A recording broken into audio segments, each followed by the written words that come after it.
Hi, everyone. Welcome back to I Am Paris. And I am so thrilled to be joined today by the incredible Alex Cooper, the dynamic host of Call Her Daddy. Today's conversation is all about the present. So let's dive in. How do you navigate balancing your personal life with the public persona that you've developed through your podcast? Oh my gosh. I struggled a lot in the beginning. I think as anyone would when you're putting yourself out there and no one online is 100% being themselves because you're obviously again like you're talking to people through a screen and you're trying to make sure you're articulate or you're trying to present a certain message, whether you're being funny, whether you're being serious. And so there's always like an angle that you're trying to connect to people through. And it doesn't mean it's disingenuous. It's just very like it's not natural to be speaking into a phone or a screen. And so I think in the beginning days, I really struggled with just trying to figure out like who was I independent of the show, because the show is so just all consuming of my life. I'm absolutely a workaholic and I Mhm. am working on it in therapy of just I don't think that I'm running from anything in my life. Like I know that's usually people's inclination is, oh my gosh, you work so much. Like I think I was watching a Kardashian episode and Chris was saying to Kim, like, oh my gosh, like you need to slow down. Like, what are you running from? And Kim was like, I don't think I'm running from anything. Like, I love this. Like, I love what I'm doing. And I relate a lot to that. I feel like I'm not running. I genuinely love what I do.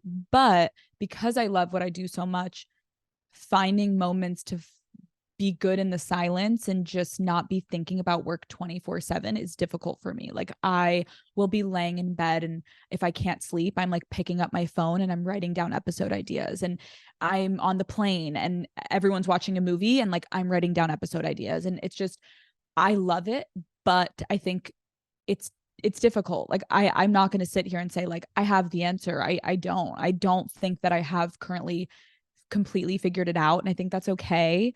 um I think that's like anything in life. I don't think I'm ever going to be like, oh, I've got this down to a T, like here's all my advice. I do work a lot, but I also feel like I'm at that point in my life where I do want to grind it out, and I know I want a family one day, and who knows, maybe it will change when if I am able to have kids one day, but like right now I'm happy grinding. And I know a lot of people in my life can't relate to that. Like a lot of my friends are constantly going on girl trips on weekends and going to parties and just socializing a lot more, and I'm not doing that, but I'm not unhappy. And so I think there's something like socially people kind of look at me sometimes. I think like why don't you ever leave your house? Like why are you always working? And I always feel like I could say the same thing to them, like why aren't you working? Like why are you always going out? Like I think it's okay. It's kind of back to what we said in that first episode of like I'm happy with what I'm doing and I hope everyone else is happy with what they're doing, but the work life balance for me, sure, there's nights where I look at Matt and I'm like, babe, we have been working nonstop. We have not gone on a date in 2 weeks. Like we are putting on our calendar a night. And I always say to him, I'm like, let's literally have our assistants put it in as it's a work dinner. Like just say you have a work dinner from this time to this time. Because it just so happens that obviously Matt and I are running a company together. So if we're at dinner together, there are nights that we can both be like, oh my gosh, this one's texting me or emailing me, or what should we do about this business deal? And so I found if we start to tell people I have a work dinner, but you don't tell them who it's with, Yeah. they won't know we're together. They both just think we're at independent work dinners and they can't bother us for like an hour and a half. And I found that's a really good way for Matt and I to disconnect and just focus on our relationship. But yeah, it's still a work in progress, girl. Like I don't have the answer yet, but hopefully it will adjust and it will shift, but I'm happy. So I don't think I need to change anything, you Mm-hmm. know? So you worked hard to get to this point. Yeah. Be in it. Keep Like, killing it. yeah.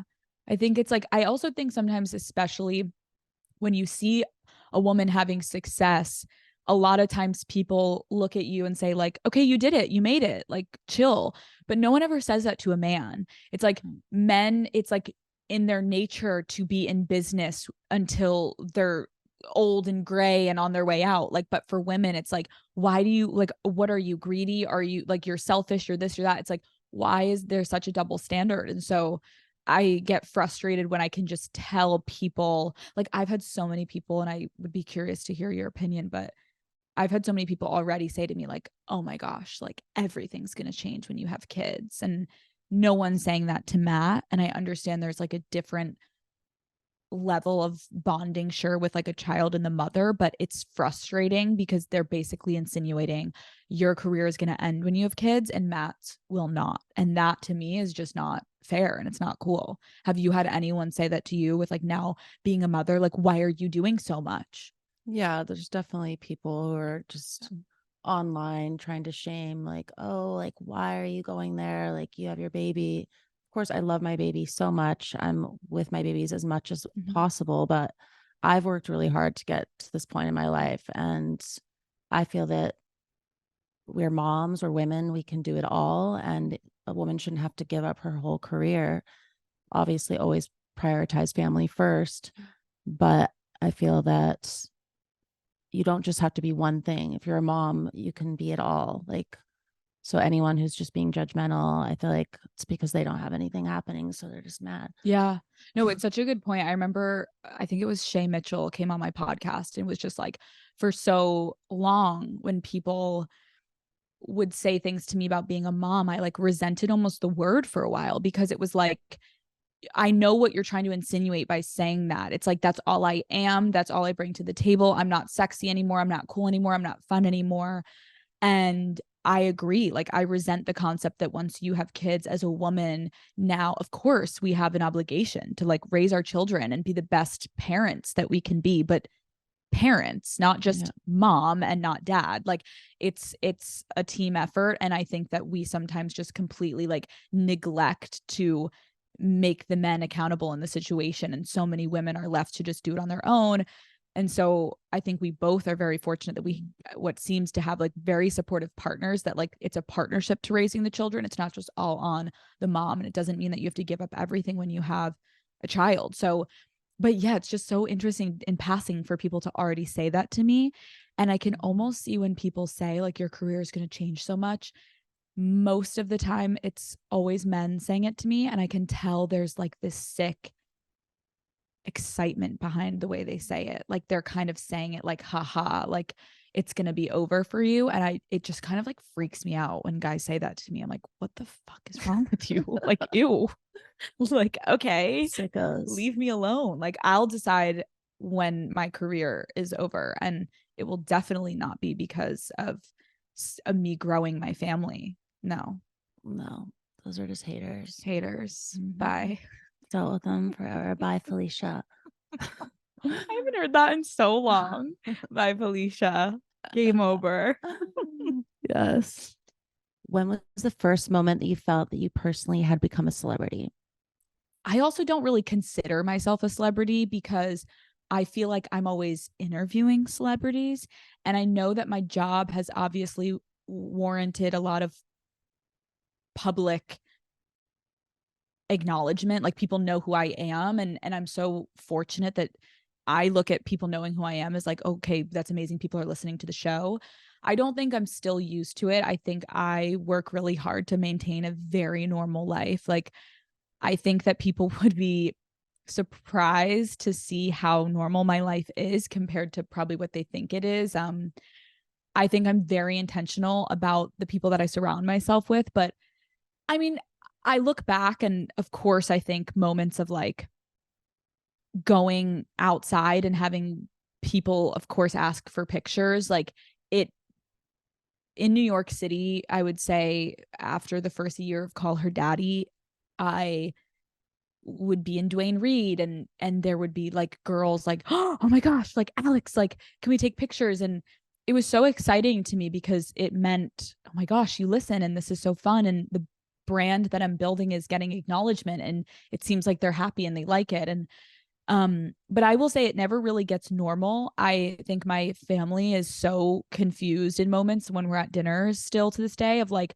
they've gotten a lot better, but like my siblings used to be like, why do they want a picture with you? Like little do they know. And I'm like, shut up. And I'm still the youngest child in my family. So, but it's not a normal thing to have people take pictures. And I am so grateful when people come up to me, and something that I take a lot of pride in is my relationship with the daddy gang is so different than I think what anyone would expect. Like when I see these people on the street, if I'm at the movie theater, if I'm at CVS, if I'm at Sephora, wherever I am, when I see these people, you from afar would genuinely think that I'm running into someone from high school and like catching up on our lives. Like the amount of times a family member, or in the beginning days with Matt, like Matt would be like, who is that girl? Like after I would leave, and I would be like, that's Daddy Gang. And he's like, but you were literally talking about like how she got out of her abusive relationship. Like she doesn't, and I'm like, yeah, she does know me. She knows that she can tell me those things. And it's truly the most rewarding, exciting thing that I could ever, like, I feel like I have this huge family and support system of all these women across the world that wherever I go, I just run into people and we have this bond that's, I think it's similar to how you talk about it. Like, I know it sounds weird to people that haven't experienced it, but I don't take it for granted. And I know there are some celebrities that are like annoyed when people ask for a picture, whatever. Like, I have never in my life turned down someone asking me for a picture, ever. And I don't think a lot of people would say that. Like, I think the two of us sitting here, I can genuinely tell when I was interviewing you, like how special your relationship is to people. And I can imagine there are people being like, shut up. Like, you guys, it's all a facade. Like, it's not, because I'm so aware that like I literally only have what I have because of them. And the minute that I don't have them, I don't have what I've built. And so I look at Call Her Daddy like it's not something that I created or me and my ex co-host just created. It's literally a community that created this thing. And so Call Her Daddy's not just mine, it's also theirs. And so I don't know, I'm just really grateful. But yeah, the whole like being a celebrity thing, I'll be honest, like I don't really go out that much. I don't intentionally put myself in positions in Los Angeles to be seen at the places that would have paparazzi, or like I remember back in the original days with Matt, not that I'm someone that like people are trying to get pictures of 24/7, but you know, the places in LA you'd get paparazzied. And so like if I had to go there for a birthday dinner, like Matt and I would just go in the back. Like I was really strategic about just, I want to live as normal of a life as possible. And I really don't think that I need my ego fueled that much to indulge in it too heavily. So I'm very cautious about making sure I'm like always around people that love me for me prior to the show. It's really sweet. Thank you. I'm the same way, because I can't imagine saying no to someone and just hurting their feelings, and just having that effect and making someone feel so happy is such an amazing feeling. Even when you're exhausted, like I'm not going to lie, there are some times where I'm like, oh fuck, like I just did 3 interviews, I'm leaving a press thing, like I'm whether I'm like in a fight with someone in my family, like I'm going, and then all of a sudden I'm running to my car and there's someone outside. It literally takes 10 seconds. Like it is so easy for us to just, even when you're in the worst mood, to make that person's day. It lasts for a while, because I remember going up, like I remember the US women's soccer team back in the day. I was the biggest fan, obviously, of just soccer. And I remember being in an airport when I was super young and seeing one of the soccer players, and my friend Lauren and I were so nervous to go up to her. We're like, should we go up? Should we go up? Like, what do we do? What do we do?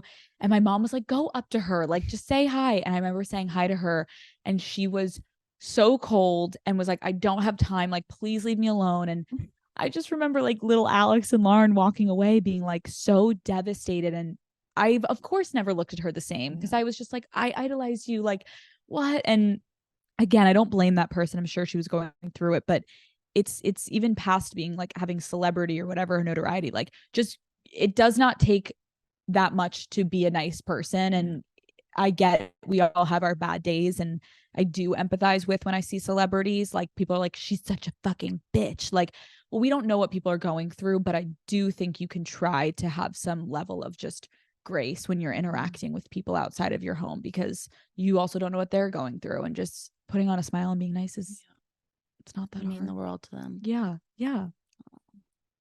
You're a good egg. If you could collaborate with any historical figure on a special podcast episode, who would it be and why? Oh my God. That is too hard of a question. What would you say? Marilyn Monroe. Damn. That's incredible. That would be iconic. That would be iconic. I'm trying to think of a better answer than that. And I don't want to steal your answer, but I'm trying to think of just like incredible women in history that, well, I know like that I mean, this person is still alive, but like I just would love to be able to sit down with Gloria Steinem and just have a conversation. I think she's been so instrumental in like the feminist movement. And I feel like she has such a wise understanding of what it means to be a woman in a man's world. And I read one of her books and was just like, okay, this woman has it all together. And I remember meeting Jane Fonda, and I was like, after Jane, I was like, I think that's the next person I would just love to even meet. And so, yeah. Okay. Fab. Yes. Yes. Okay. Is there a hobby or interest that would totally surprise your fans? Oh my God. Let me think about that. Okay, wait. I heard that you played ice hockey when you were younger. We need to talk about that because Yes. I did too. And like, I wouldn't say that's like a current hobby of mine. I'm not like throwing on the gear and getting on my skates. But I think it's so funny that every time I've tried to convince Matt to go ice skating with me or anything, he's like intimidated because he's like, I'm from California. I'm a California boy. Like, I've never ice skated. And I'm like, I know how to ice skate. Like, I can backwards skate. I can skate, like, because I played hockey and you played hockey Yes. in high No one school. believes that until I'm like, Google it. I kind of didn't believe it because I heard it was also in high school. And I feel like high school you was just like hot as shit, cool. What? You were playing hockey? Not that hockey's not cool, I but was like a hot tomboy. I loved ice hockey. I loved it so I much. love it. You can just shove people up against the boards and like It's just so much fun. I loved it. I think that is I what love ice skating. I love ice skating. I think that, I mean, I'll try to think of a hobby, but I will say, I think whenever I talk about that to people, people can't envision me in like an ice hockey outfit. I loved it when I was younger. And I think I was kind of the same. Like, I loved being a tomboy, but I also loved pink. And I was always so stressed because I would want to wear my brother's clothes and I would always want to just be with the boys and just play sports. Like, I loved it. Like, I remember my mom tried to put me in a ballerina outfit when I was super young. And she was like, why don't you try, all your friends are doing ballet? And I went to my recital and I just stood still and I didn't move. And I like was so miserable. I was like, this is the dumbest thing. Like, I don't want to be a ballerina. Like, I want to go play sports. Like, I want to hit people. Like, I want to run. Like, I want to like get dirty. And so I think that was definitely like that juxtaposition of like my room was pink, but I love to play sports. I think it's fabulous that we can do both. But a Yes. current hobby of mine, like I don't know if I do I have anything that would like fuck. Am I so boring? The issue is I talk for a living, so I feel like the daddy gang everything. I'm like, I'm reading books now. Like I don't know. No, I think I don't have You're anything too that busy for I'm hobbies. no, literally, like I'm trying to think like every time I have free time, I'm watching television or I'm hanging out with my dogs. And I think the level of obsession that I have with my dogs is, I was saying, like, it's seems like you have the same thing. Yes. I'm creepily obsessed with them where I get nervous about talking about them too much because people are like, it's a dog. And I'm like, no, it's Henry and Bruce to you. Okay. And they are the loves of my lives. And like, I think Matt also was like, I'm over here. And I'm like, hold on, I have to stroke Henry and Bruce. Like, I'm obsessed with my dogs. So that's my hobby, is being with my dogs at all times, every day. And when I'm away from them, I miss them so much. And I know that's like weird, but I get don't it. care. I'll get it more than anyone. Okay, good. Thank you. How old are they? Henry is 7 and Bruce is 1 years old. Oh, And so they're like, Henry was so miserable in the beginning, just being like, I'm an only child. Like, what is this little shit doing? And now it makes me so happy because they play together and they cuddle and they just love each other. And it makes me so happy. And I'm literally like planning my Christmas trip. And I'm just like, we can only go somewhere, Matt, that the boys can come. And like, we call them the boys. And like, whenever we say that in front of people, I think that they don't like fully know us. They're like, you have I'm like, 2 fluffy boys. Yes, they're dogs. Like, we speak about them like they're our actual babies, and I love them so much. and they have like human names too, Literally, which I love. Henry and Bruce. Yep. Oh, I thought someone was knocking. Goodbye. Hello. I know the dogs are like screaming. Come on in. Yes. Let's. What is the most bizarre or hilarious encounter that you've had with a fan?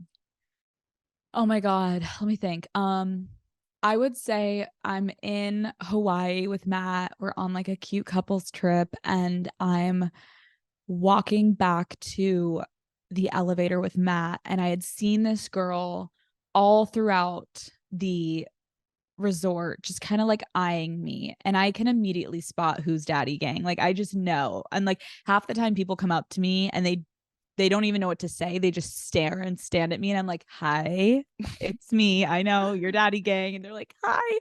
So this girl finally makes a move, but she's holding this bag, and I'm so curious like what she's up to, and she runs over to Matt and I, and she's like huffing and puffing, and she's like, "Okay, I know this is weird. Like, I don't want to overstep, but like you've literally changed my sex life, and you've just made me feel so empowered with my body. And so I've always just wanted to give you something back." And I'm like, "Okay." And like I'm getting freaked out. I'm like, what is she gonna do? And she pulls out of the bag a Goop vibrator, because there was a Goop store on the resort, and it's this little purple wand vibrator. And she just hands it to me, and she was like, "Thank you, daddy. I love you. Like, have fun." And I was so obsessed in that moment. I'm like, "Yes, bitch. Like, I love you. Thank you." And then I used it that night, and it was fabulous. And I still have it to this day. I don't know if I think about her when I use it, but like I should start to occasionally, like, "This one's for you. Like, this O's for you, girl. Like, thank you. Love you." That's hot. So hot. Love you. If you're out there, I remember you. You are OG. Oh, So she's cute. definitely listening. Yes. Yes. Yes. So if you weren't hosting Call Her Daddy, what alternate universe career do you think you'd be pursuing right now?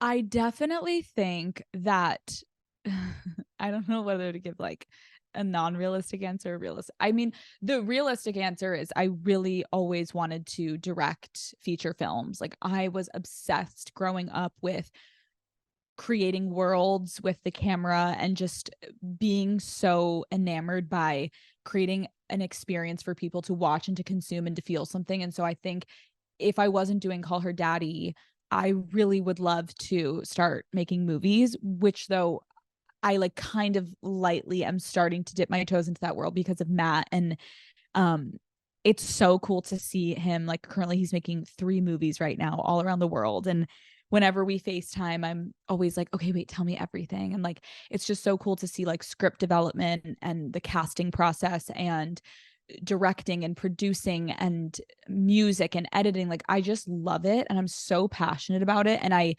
feel like I like see the world through directing and editing. Like I just am obsessed, and I'm a very creative person. So I think if it wasn't for Call Her Daddy, probably directing films would be my ideal, or being a pop star.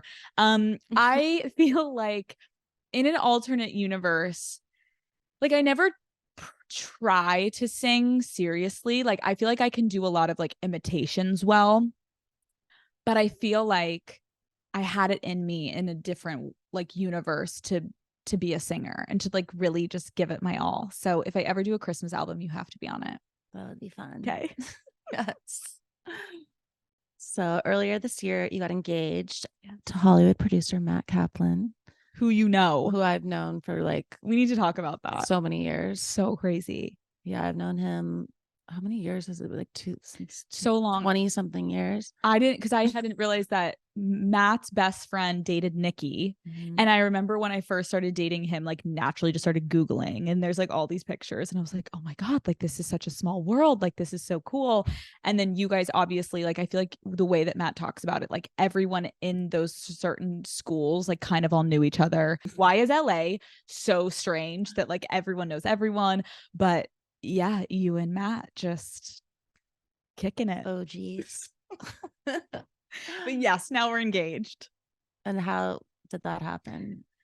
It's so Was it a funny. surprise? It was a surprise, but like not, because I never really, I didn't grow up dreaming of a wedding. I really just didn't think I wanted to get married. I was really okay with it too. Like I was never the girl dreaming of my dress. I still to this day do not know what the hell my dress should be. I should ask your advice on that. But like I just never dreamt of it. And I was totally good being alone. And then when I met Matt, I just knew immediately, like literally, I'm not kidding, on our first date, I was like, this guy's going to be my husband. And I'm so not like that. I'm so picky. I put guys through the ringer. Like I usually make them wait like 3 to 4 months to even sleep with me. Like I am like so particular. But when I met Matt, I knew he was the guy. But I also told him as a test, I'm like, but I never want to get married. And so I wanted to see if that would make him run. And he was like, listen, I would love to marry you, but if that's that, like we can be life partners, like, but I would love to get married. And so once I felt he wasn't pressuring me, which is so me, it's like, no one can tell me what to do. And the minute you leave me alone, then I'll want to do it. I just need to come to the conclusion on my own. So I remember taking, him on a date night. I asked him on a date. And on Friday night, we went down to Giorgio Baldi in Santa Monica. And we're sitting there over wine. And I was like, I was so excited to talk to you today because I have some amazing things to share with you. And he's like, what? Like, he never knows with me. He's like, what, Alex? And I'm like, so you can do it.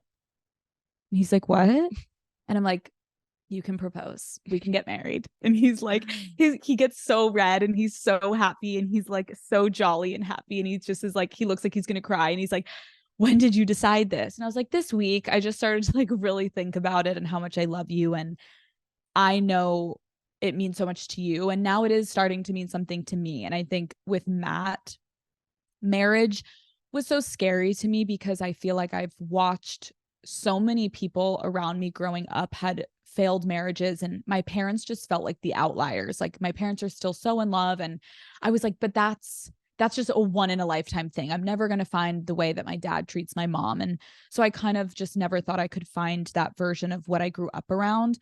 And I also just thought marriage was so based in like it is based in a lot of like misogynistic roots of like the woman being given away to a man, and like your dad's property until you're now his property. Like it's just, I had a lot of problems with a lot of different things. But when Matt would talk to me about it, he's like, we can make it our own. We don't need to do anything based in tradition. We can do our own wedding. We can do our own marriage, our own rules. And I think when I realized I could create my own version of a marriage and I didn't have to follow what I've seen come before me, it made me so much more relaxed and want to do it. So I told him he could do it, and I didn't know when he was going to do it. And Matt's like, do you have any, he knows I'm such a control freak. So he's like, what do you want? Like, I know you. And I was like, okay, so step one, no, I was like, listen, I want it to be so private. I don't want anyone there. Like, no, I do not want to deal with anyone, but it obviously has to be incredible. So figure it out. And he's like, okay, fuck. So months go by, and I think it was like 3 to 4 months go by, and I went to a photo shoot one day. Little did I know it was a fake photo shoot that he sent me on. And it was so funny because the end of the photo shoot with the guy, he was trying to get these like cool Polaroids. And I was like, what if I just start smoking a joint? Like, it's Friday, whatever. Let me just get high and have fun. And my assistant is like grabbing the joint out of my hand, like, stop smoking. Like, that's enough, Alex. And I'm like, why are you such a buzzkill? Like, let's get lit. It's Friday. Like, let's get high. Little did I know I was about to get proposed to. And so everyone's trying to like help manage me not smoking weed. And I was like, it was for the shot, but I didn't end up getting high, thank God. And I remember getting in the car and I had my glam on, but I had full sweats on. And I got home and I was texting Matt when I got in the driveway because I didn't see his car. And I'm like, I'm home. Let's open a bottle of wine. And we had been going through a really difficult time. Something had happened family wise. And so I was like, we just need to relax this weekend and let's spend time together. And so I opened the door to, it's like our bottom floor where I walk in through the garage, and like Adele was playing through the whole house, and there were candles literally everywhere and rose petals, and there was just a computer sitting that said play me. And I'm like absolutely in shock. I have no idea what's going on because I just didn't know. Like, had no concept of like, is this actually happening? Like, this didn't seem like the time to do this. Like, I didn't know. And then my videographer came around the corner and I was like, oh fuck, it's going down. And Matt and I met on a Zoom meeting. So he put back on like the same outfit that he wore that meeting. And he made like a little video of like, I love you so much. And life is just like a journey together that I am so happy to go on with you. And you're always like bringing me down these crazy rabbit holes. And so I put together a little scavenger hunt for you. Aww. Like, come find me. And the whole house, like every single room had all these picture frames that were like different themes. So like the kitchen was framed of all of pictures of like our firsts. Like we had a picture from like the first weekend we said we loved each other. The first weekend, or like the places that we had gone and traveled, was in the living room. All of our favorite food places of pictures we had together and restaurants was in the dining room. Like every room was a theme of pictures and everything. It was amazing. And then the last room was the bar, and it was a champagne glass. And I walked down to our courtyard, and there was Matt with our two dogs in bow ties and tuxedos. And he got down on one knee, and it was truly perfect. And then little did I know, he flew in. My whole family and all my friends were staying at a hotel, and he brought me thinking I thought I was going to like a fake, like a little cute dinner. And little did I know it was completely fake. And I walked in, and all my family and friends were there. And it was truly like, Matt makes amazing romantic movies. And I feel like I was in one of his movies. Like, he curated such an incredible like rom-com moment for the two of us. And I was like, I love you. It was so romantic. He is by far the most romantic man I've ever met in my life. I'm like, okay, Matt, wow, he's really good. He's good. Oh my good. God. Yeah. Good job, Matt. Good job, Matt. Love you. Got the girl. So that wraps up the present episode. That was so much fun. That was so fun. Thank you for having me. And I can't wait for the next episode where we're talking about the future. Can't wait. See you guys there. Let's do it.